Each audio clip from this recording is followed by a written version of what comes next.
Olá, tá no ar o Macro Review, o podcast dos economistas do C6 Bank. Eu sou a Nayara Fraga, do time de conteúdo, e nesta semana a gente vai falar da inflação americana, que dominou as discussões econômicas dos últimos dias. O índice de preços ao consumidor nos Estados Unidos veio acima do esperado em agosto e trouxe a seguinte dúvida: será que o Banco Central americano vai conseguir trazer a inflação para a meta sem causar recessão? Neste episódio, a gente explica por que os preços nos Estados Unidos chegaram a um patamar tão alto e por que reverter esse quadro tá tão difícil. A gente fala também do desempenho do comércio e dos serviços no Brasil em julho. Os números recentes dão pistas da evolução do PIB no terceiro trimestre. No último bloco, a gente recebe a Gabriela Santos, do JP Morgan Asset Management. Ela conta qual foi o sentimento dos investidores diante da surpresa com a inflação americana. Hoje é 19 de setembro de 2022. Vamos nessa?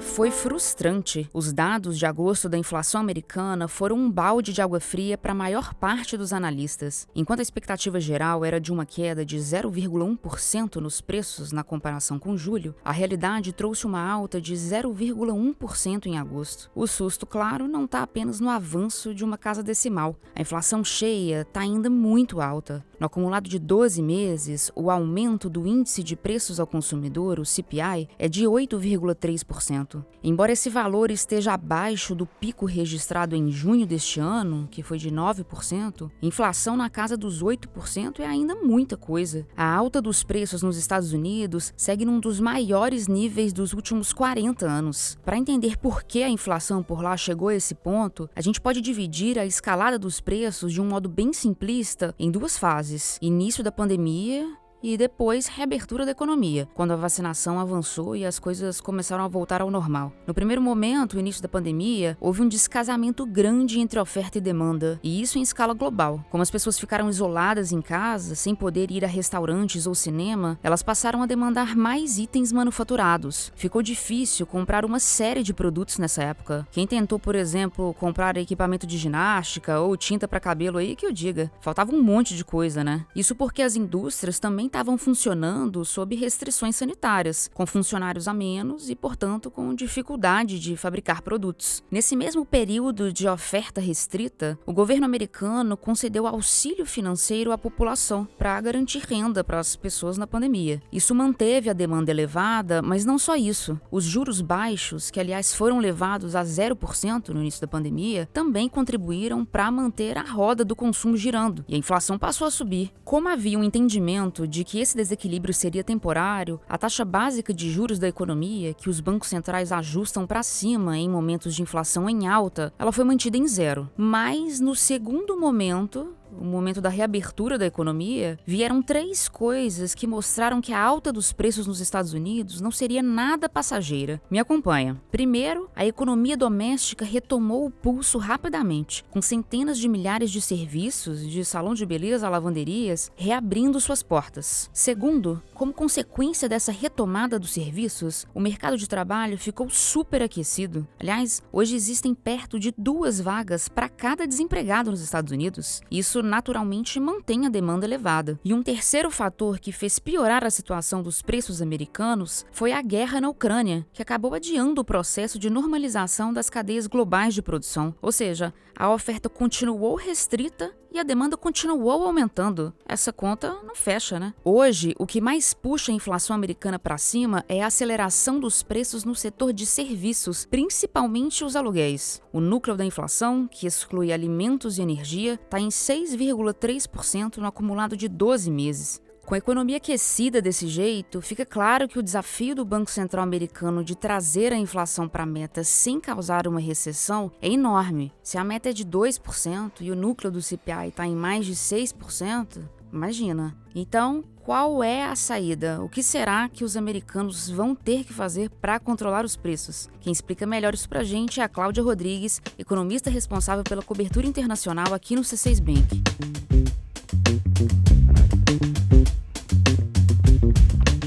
Nayara, para tentar controlar a inflação, o Banco Central americano já promoveu 4 aumentos de juros desde março desse ano. E na quarta-feira agora, ele deve anunciar mais um. O objetivo do Fed é esfriar a economia que está bastante aquecida, como você comentou. A grande questão é: dá para trazer a inflação para a meta sem causar recessão? O Fed acha que sim. Ele diz que é possível levar a inflação para a meta de 2% num pouso suave, sem recessão. Só para explicar para quem não está familiarizado com o termo, fazer um pouso suave é uma metáfora para uma desaceleração econômica que estabiliza preços, mas sem recessão. A forma que o Banco Central tem para fazer isso é ajustar a taxa de juros com cautela, a fim de esfriar a economia e daí reduzir a inflação. No caso dos Estados Unidos, um pouso suave seria crescer algo em torno de 1% ou 1,5% ao ano, com a inflação caminhando em direção à meta. Só que na nossa avaliação, um pouso suave parece improvável para os Estados Unidos. O crescimento em 1 e 1,5% ainda manteria a inflação lá em cima. Tem muito dinheiro circulando na economia, tanto por causa dos estímulos concedidos na pandemia, quanto por causa do mercado de trabalho aquecido, como você falou.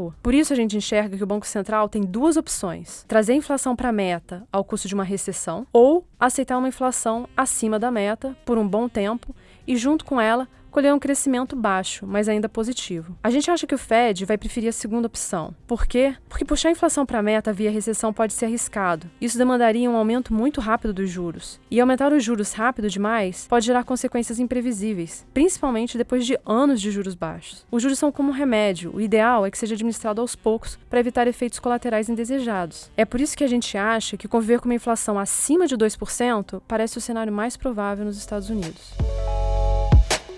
Falando agora da economia brasileira, o setor de serviços e o comércio varejista, como a gente já falou aqui, cresceram na primeira metade do ano e deram um bom empurrão no PIB. A novidade agora é que um novo cenário começa a se desenhar. Tanto o comércio quanto os serviços devem desacelerar neste semestre. Os dados mais recentes da pesquisa mensal de serviços e da pesquisa mensal de comércio ajudam a gente a entender isso. Em julho, o volume de serviços prestados no Brasil cresceu 1,1%. Foi o terceiro mês seguido de alta. O setor continua sendo puxado pela recuperação do mercado de trabalho e principalmente pela reabertura da economia. A categoria de serviços prestados às famílias, que inclui aí bares, hotéis, restaurantes e que tem peso relevante no PIB, essa categoria avançou 0,6%. O segmento está cerca de 6% abaixo do nível pré-pandemia, o que mostra que ainda existe algum espaço para crescer. Mas a maior parte do fôlego já foi recuperada e daqui em diante o crescimento desse setor deve ser menor. No comércio, o cenário já é de queda. A pesquisa do comércio de julho mostrou que o varejo ampliado, que inclui todo o varejo mais materiais de construção e veículos, caiu 0,7%. Só a venda de móveis, veículos, materiais de construção e equipamentos de escritório recuou 2,5%. E por que recuou? Bom, esses são itens sensíveis ao crédito, itens que geralmente são parcelados em prestações com juros. Isso é um indicativo de que a Selic alta já afeta o consumo. E por que é importante olhar para todos esses números que eu falei aqui? O resultado das pesquisas de comércio, serviços, assim como da indústria, ajuda a gente a ter uma boa ideia do rumo que o PIB vai tomar. E o que a gente vê é que o início do terceiro trimestre veio um pouco melhor do que a gente esperava. Nossa projeção de crescimento para o PIB brasileiro em 2022 é de 2,3%.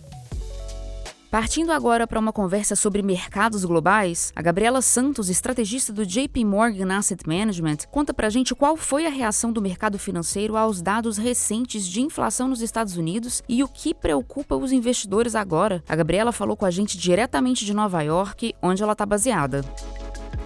Os dados mais importantes da semana passada foram realmente os relacionados à inflação americana. E a decepção dos investidores de que a desaceleração na inflação está acontecendo de uma maneira mais devagar e ainda com muita pressão inflacionária no núcleo, especialmente preços de serviços e preços de aluguel. Com isso, tivemos um movimento bem abrupto, especialmente no mercado de renda fixa, com os juros de curto prazo aumentando, com os investidores esperando agora que o Banco Central americano tenha que fazer ainda mais para baixar a inflação. As expectativas agora são de um aumento de juros de 75 pontos base na reunião dessa semana, mas até com uma probabilidade pequena, mas uma probabilidade de que possa ser um aumento de 100 pontos base. Para o final do ano ainda tem mais expectativas de altas, e agora com a expectativa de que o juro chegue a 4,1% no final do ano e possivelmente mais próximo de 4,5% no ano que vem. Com isso, tivemos as taxas de 2 anos nos Estados Unidos subindo para 3,9%, os dados de juros mais altos em 15 anos, já o mercado antecipando esse movimento mais agressivo no Banco Central americano. No mercado de renda variável, teve um efeito negativo com as ações americanas caindo na terça-feira passada, o dia da inflação americana. O mercado em geral caiu 4%, com uma preocupação, um certo debate que continua sobre se esse aperto monetário agressivo possa acabar causando uma recessão nos Estados Unidos nos próximos 12 meses.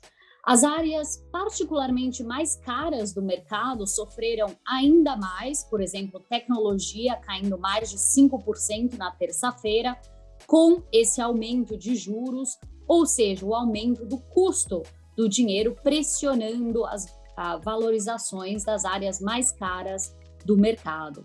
Essa semana, toda a atenção vai estar na reunião do Banco Central americano, não só o aumento de juros em si, mas também as novas projeções econômicas que vão ser publicadas dos membros do Banco Central, incluindo as suas expectativas sobre próximos aumentos de juros.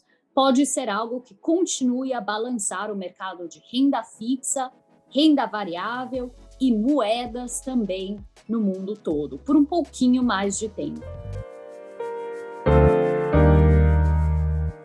E chegou a hora da nossa agenda. Eu compartilho com você o que nossa equipe econômica acompanha nesta semana. Na quarta-feira, 21 de setembro, o Banco Central Brasileiro anuncia decisão sobre taxa de juros. A gente espera que, depois de 12 altas seguidas, a Selic seja mantida em 13,75%. Também na quarta-feira, mas lá nos Estados Unidos, o Fed divulga a decisão sobre a taxa de juros americana. Diante da inflação elevada, nossa expectativa é de um novo aumento de 0,75%. É isso, chegamos ao fim do episódio. Obrigada a você que ficou comigo até aqui. Quem faz parte da equipe econômica do C6 Bank são o Felipe Salles, a Cláudia Moreno, a Cláudia Rodrigues, o Eliezer Jacob e o Felipe Mack. A produção e o roteiro são desse time todo, da Malena Oliveira e Nayara Fraga, esta que vos fala. A edição de som é da Thaís Andréa. A direção de arte é de Oliver Cardoso, Rafael Vitor e Beatriz Batista. A divulgação nas redes sociais fica com Karina Campos, David Romay e Sara Santana. O Macro Review está disponível no Spotify, no Apple Podcasts, no Google Podcasts, no Pocket Casts, no Deezer e no canal do C6 Bank no YouTube. Uma boa semana para você e até a próxima!